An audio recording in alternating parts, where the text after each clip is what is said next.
انت عارف ان الاتحاد الاوروبي ما بيعترفش باي نوع مربى نسبه الفاكهه فيها اقل من 35%؟ الشركه دي مصريه بتقول لك انا عندي اعلى نسبه فاكهه مقارنه بالانواع التانيه. جامز. بس مش ده الانبهار في الثلاث اطعمه اللي موجودين. انسى التين والفراوله خالص، عشان احنا داخلين على تحدي مش عارفين مين هيكمل فيه. مانجا، كيوي، قرع وجزر. يلا نبدا التحدي.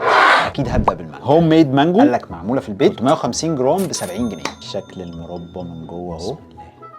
هو في طعم مانجا حلو، بس رغم اني متحيز للمانجا مش مبهر قوي، ما خطفنيش. كيوي ومعاه لمسه تفاحه، رغم ان دي حجمها اقل منهم بس سعرها 75 جنيه.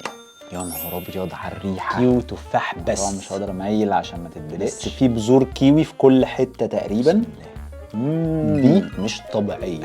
طعم الكيوي عالي جدا، لمسه تفاح خفيفه، سكر مظبوط ما يقفلهاش.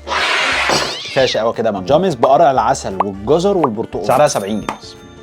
بيتي قوي. فاكر عصير البرتقال بالجزر اللي مامتك كانت بتعمله لك وانت صغير؟ نفس الطعم بس على مربى. بالنسبه لي حلوه قوي، مختلفه وجديده. اكتر واحده عجبتني الكيوي، بعدها القرع. للاسف لو كسبت المانجو تبقى فوز. وانت بقى حاسس انك عايز تجرب ولا تخليك في الفراوله والتين؟ قول لي رايك في الكومنتات.